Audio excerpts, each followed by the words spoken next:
Olá, meu nome é Mariana e eu vou falar sobre reabilitação neurofuncional no acidente vascular cerebral. Existem vários termos que são sinônimos, como acidente vascular cerebral, acidente cerebral vascular, acidente vascular encefálico, de modo mais amplo, doença cerebrovascular, e a definição do AVC envolve as condições patológicas com perda súbita da função neurológica devido à isquemia encefálica ou hemorragia intracraniana e, de um modo geral, o AVC traz um impacto socioeconômico muito importante. Dentro do quadro, muitas pessoas têm períodos aí diversos de perda da consciência, podem ter perdas sensoriais, motoras, cognitivas, perceptuais, de linguagem, e é muito comum na reabilitação os quadros de hemiplegia ou hemiparesia. Como eu comentei, pode acontecer um evento ou hemorrágico ou isquêmico, e o mais comum é o evento isquêmico, está associado a diversos fatores de risco, e por isso é muito importante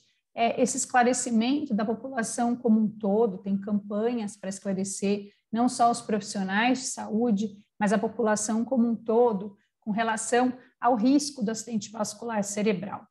Ele é a doença que mais mata os brasileiros, é uma das principais causas de incapacidade no mundo, e tem um peso para a previdência social muito grande, considerando o contexto brasileiro, mas considerando também esse contexto mundial. É mais comum com o avançar da idade, embora possa acontecer também entre os jovens.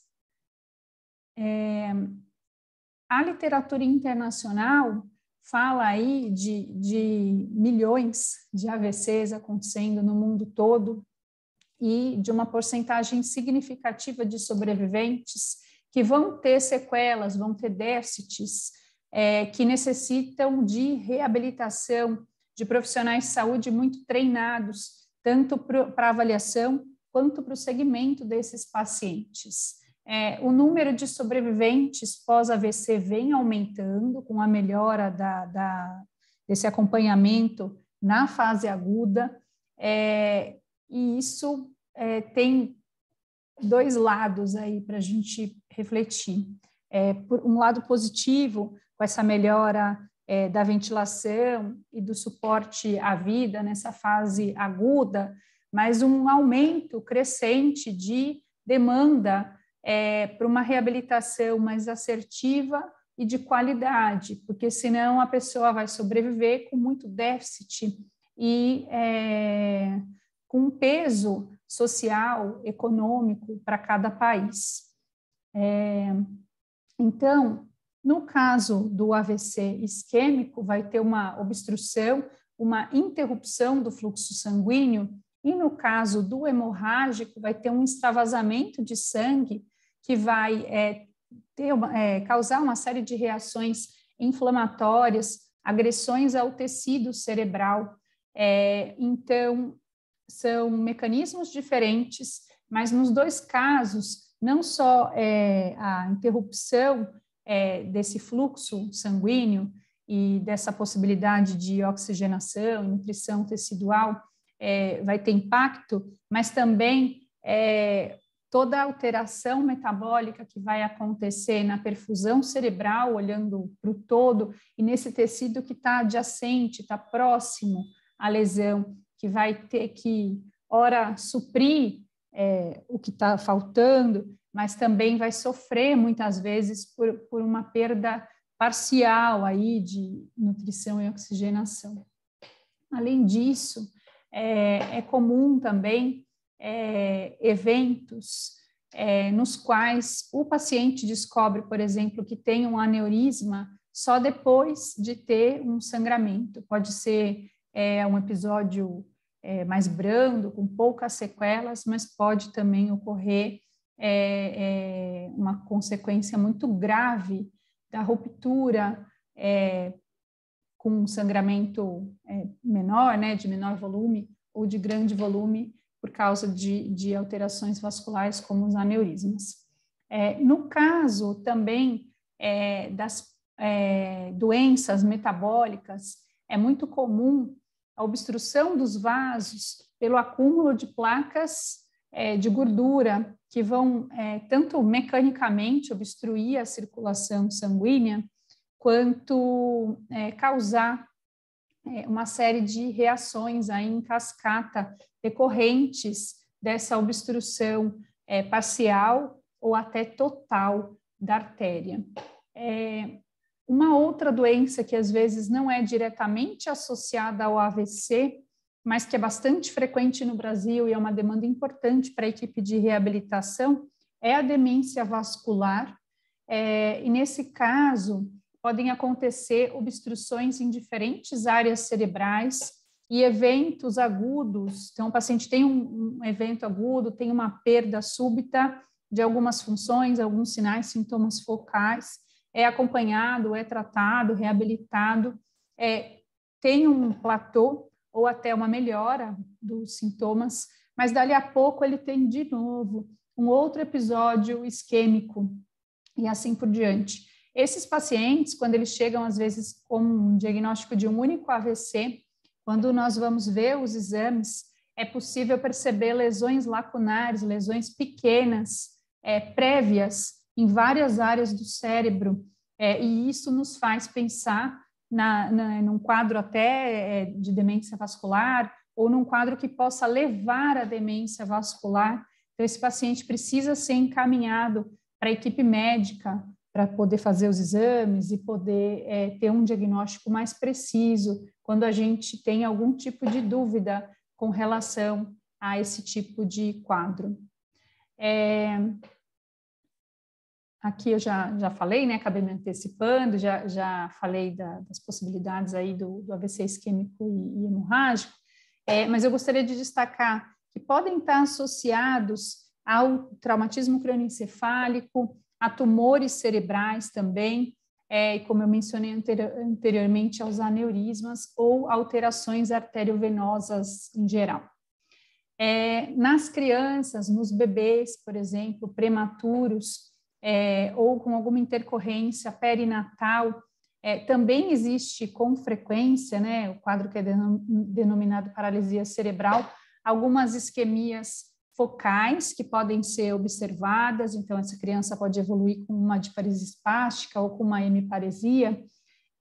pós eventos infecciosos, e nos bebezinhos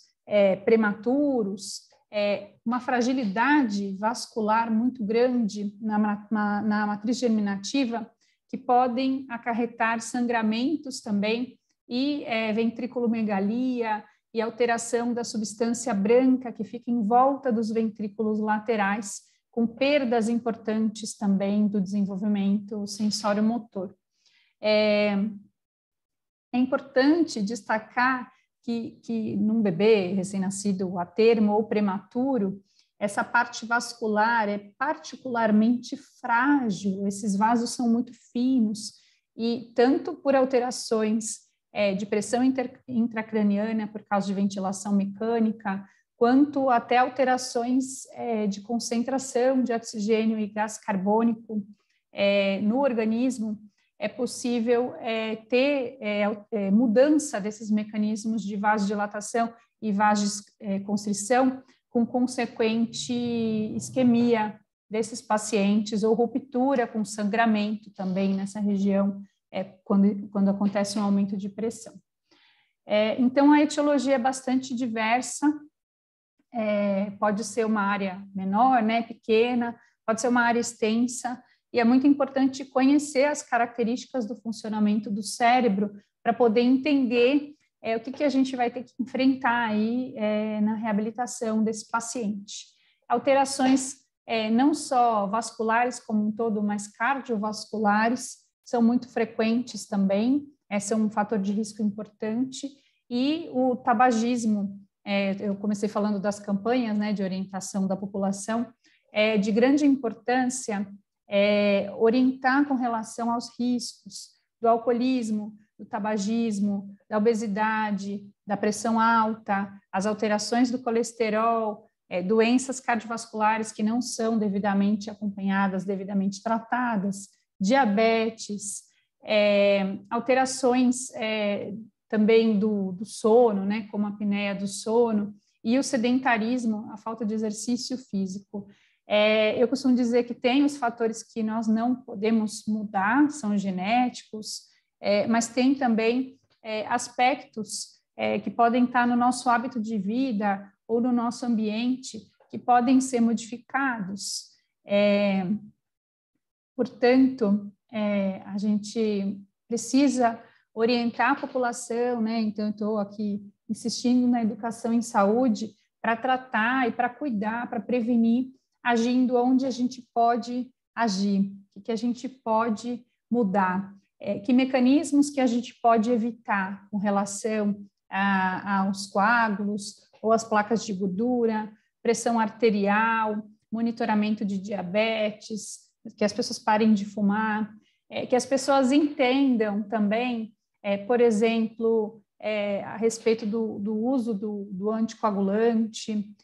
de medicações específicas e dos benefícios que eles vão ter da reabilitação. Na reabilitação, e dentre as queixas que a gente recebe em consultório, é muito comum a perda da função motora da mão contralateral à lesão. Isso é característico por causa da anatomia, né, da vascularização do encéfalo, e todo o território aí que abrange a artéria cerebral média, que afeta predominantemente essa área do membro superior, da face. Então, acaba sendo muito comum receber um paciente com uma hemiparesia que tem um predomínio de membro superior mais afetado, principalmente distalmente, com AVC, embora possamos encontrar também, receber pacientes que sofreram lesão na artéria cerebral, no território da artéria cerebral anterior ou da posterior, ou até de basilar, envolvendo o tronco encefálico, fossa posterior. No paciente com pressão alta, né, eu falei do bebezinho, do prematuro, mas também para um paciente com aumento de pressão arterial, esses vasos mais finos podem sofrer mais, ou num paciente tabagista, e acaba afetando bastante, então, essa região de cápsula interna, de tálamo, núcleos da base, trazendo, além de um evento maior, né, mais grave, que curse com perda do membro superior e da mão, aqueles quadros que lembram, né, que na clínica clássica neurológica são extrapiramidais por causa aí da área de lesão, dependendo do paciente, se afetar essa circuitaria de tálamo, núcleos da base e dessa conexão dessas estruturas com o córtex, muitas vezes o problema primário não é absoluta falta de força muscular, mas esse problema do controle do movimento. Além disso, podem haver outros, né? Eu falei da demência vascular, isso é bastante comum, mas a gente pode estar falando de áreas pré-motoras, então mais para cima ou mais para frente do que aquela base, né, da cerebral média, pré-motoras ou área motora suplementar, ou áreas corticais mesmo, diversas, mais altas. E esses pacientes podem ter dificuldade no planejamento e na execução de movimentos. Então, aqui eu solicito que o paciente faça algumas mímicas, e esse paciente tem uma dificuldade muito grande de planejar e de programar como é que ele vai. Então, ele tem força no membro superior, os dois, né? Mas no caso do que foi afetado, o contralateral,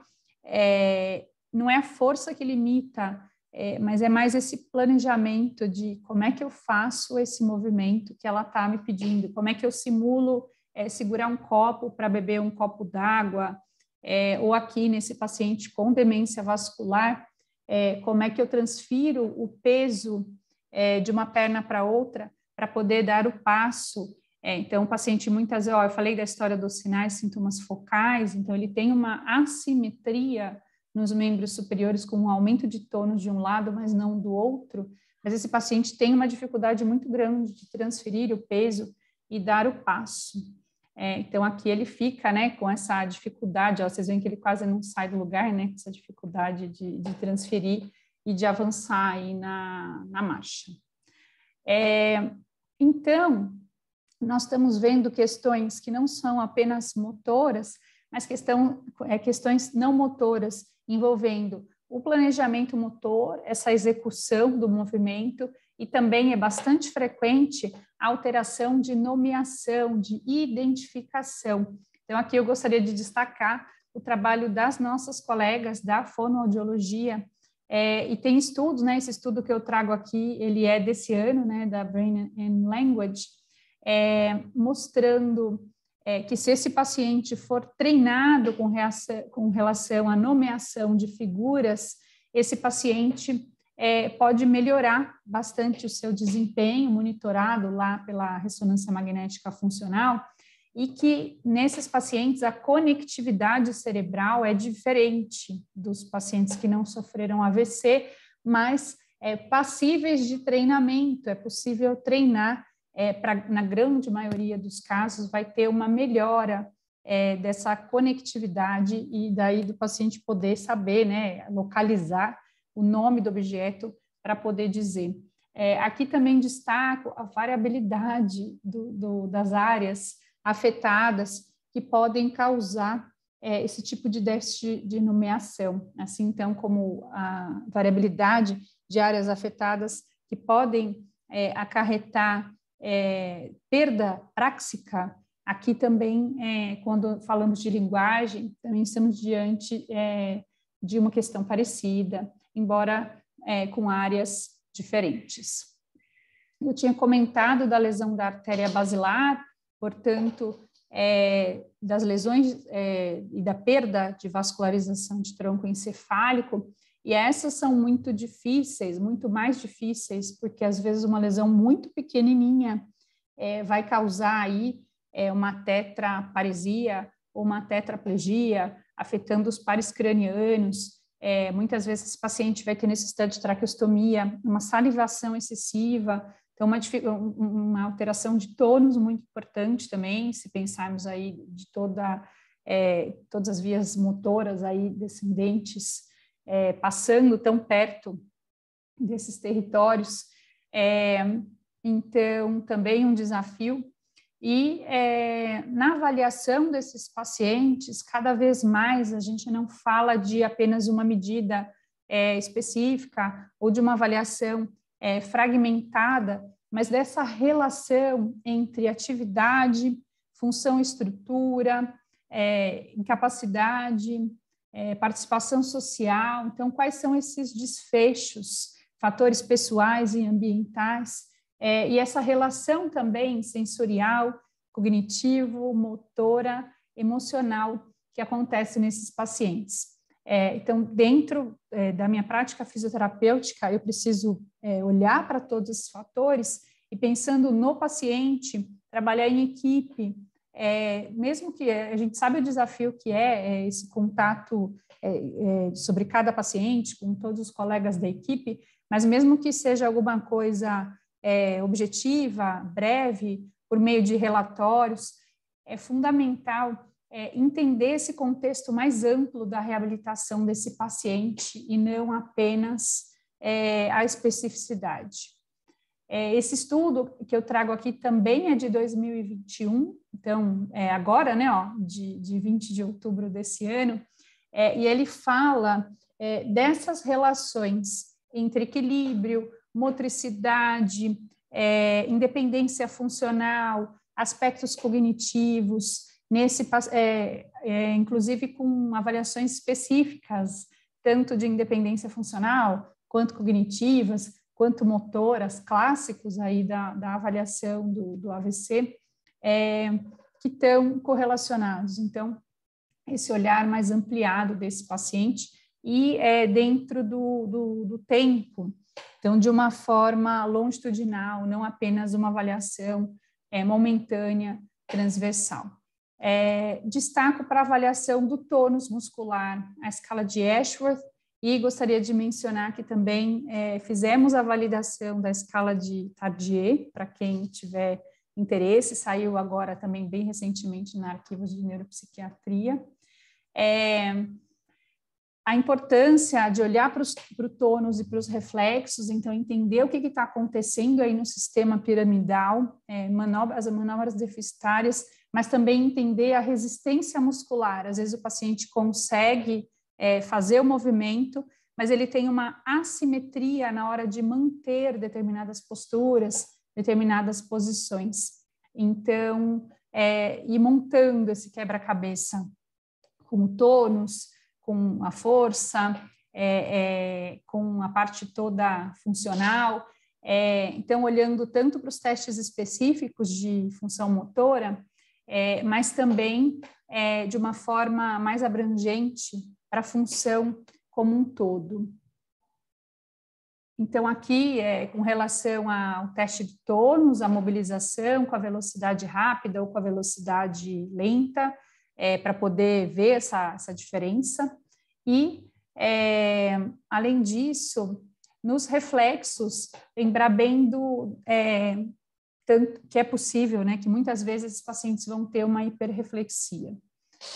No caso do AVE ou do AVC agudo, vai ter uma perda da eferência para os neurônios motores espinhais, reduzindo a ativação de unidades motoras, e no caso do paciente crônico, já vai ter uma diminuição do número de fibras musculares e diminuição do número de unidades motoras pelo desuso. Já falei, né, da medida de independência funcional, eu trouxe aqui também para falar para vocês, acabei já antecipando, e eu acho que essa aula também é muito sobre trazer os clássicos. Então, por exemplo, toda a história do posicionamento, dos cuidados com a descarga de peso, como a gente vê no Sullivan ou no Johnston, e como é que a gente implementa isso cada vez mais, né? Então, se o paciente pode, às vezes, até fazer o exercício com alguém no seu dia a dia, se ele vai alugar uma prancha ortostática, essa consciência, né? Então, no paciente que tem alteração postural, muitas vezes por heminegligência, se esse paciente vai trabalhar essa parte cognitiva, desenvolver essa consciência com relação ao alinhamento do corpo, e trazendo, então, não só lá nos clássicos, mas trazendo para o momento atual, tudo que tem crescido em termos de robótica, o desenvolvimento, né, como é que vai fazer aí esse polegar opositor para os nossos pacientes, não só com AVC, mas também está crescendo muito para lesão medular, e para poder, de fato, permitir, né, eu falei no começo dessa dificuldade da função manual, então, como permitir essa reprodução de algo que era tão simples para manter para o dia a dia, para não ter perda funcional, porque às vezes, sendo uma atividade bimanual ou da mão dominante, como a escrita, a perda acaba sendo muito grande. Então, aqui, um paciente que teve uma lesão no território da cerebral média há 8 meses, engenheiro, queria lembrar que é bem importante não só ver o distal, eu falei que o distal está muito prejudicado, mas olhar para a parte proximal, pode ter o sulco, então ver bem como é que está essa coaptação de ombro, observar como é que esse paciente faz essa transferência de peso, observar também como é que estão essas questões cognitivas mais amplas, como, por exemplo, o teste do relógio, né, esses testes clássicos de desenho para heminegligência. Pode utilizar o Jebsen-Taylor Test, pedindo para ele, né, entre outras tarefas, virar as latas e trabalhar, então, para melhorar o posicionamento, esses aspectos teciduais do hemicorpo esquerdo, diminuir a dor no ombro esquerdo, melhorar o equilíbrio e o alinhamento, tanto sentado quanto de pé, melhorar a percepção do corpo e do espaço. Então, aqui, de novo, os clássicos, né, fazendo isso, fazendo mobilização, estimulando cintura escapular, e lembrar da estimulação elétrica funcional, que no caso do AVC pode explorar aí bastante. Tem estudos mostrando que, por exemplo, depois de 3 meses do tratamento do FES, existe uma melhora do recrutamento do tibial anterior que se mantém. Então, mais uma vez aqui falando da descarga de peso, desse alinhamento da escápula, dos clássicos, né, que a gente também acaba adaptando aí no dia a dia, com os estabilizadores de ombro. A gente tem no Brasil materiais muito bons, né, aqui um de neoprene, lembrando também da parceria com as nossas colegas da terapia ocupacional, que são muito boas para essa discussão da função manual. Então, construir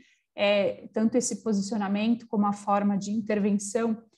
de um jeito conjunto e pensar como é que essa paciente pode trabalhar, mesmo que com uma descarga de peso, no seu dia a dia, ou esse paciente, né, aqui também, dando um outro exemplo, às vezes fazendo algum exercício em casa com outra pessoa, né, com pessoas que cuidam, pessoas da família, promovendo esse ganho de força, muitas vezes proximal ou do tronco, quando o distal já não é mais possível. A dificuldade da gente no dia a dia no Brasil ter esse tipo de equipamento, né? A gente tem num dos centros que eu trabalho, né, de reabilitação, esse tipo de bola bem grandona, e isso é muito bom para poder colocar o paciente em pé com essas descargas parciais, e eu gosto muito até de trazer o paciente para prono e fazer essa extensão do braço ou da perna contra a gravidade. Embora aqui no clássico, né, do Sullivan, esse paciente esteja de órtese, muitas vezes eu faço esse exercício com o paciente sem as órteses, até por estar mais leve. A ideia toda de como é que vai transferir o peso e como é que vai fazer esse eixo, esse centro de equilíbrio e todo esse direcionamento sensorial, cognitivo, motor, pensando na postura e no equilíbrio. Queria destacar também a prática mental, que é algo que pode ser parte da rotina do paciente, pedindo para ele mentalizar alguns movimentos, alguns exercícios que estão sendo trabalhados na terapia. Então, aqui eu trago o estudo de Brown, com esse sequenciamento motor de pegar o copo ou a xícara com o braço acometido e levar até a boca. Parece algo bastante simples, mas é algo que pode fazer parte do dia a dia, mas deve ser monitorado e tem que ter um cuidado aí quando for implementado. E é possível colocar um diário para esse paciente fazer o registro do que está sendo feito e como é que o paciente está conseguindo fazer, se está difícil, se está fácil. Também outro clássico, terapia de restrição e indução do movimento, que tem aí apresentado ganhos funcionais para pacientes crônicos e deve ser associado à toxina botulínica para um melhor desfecho.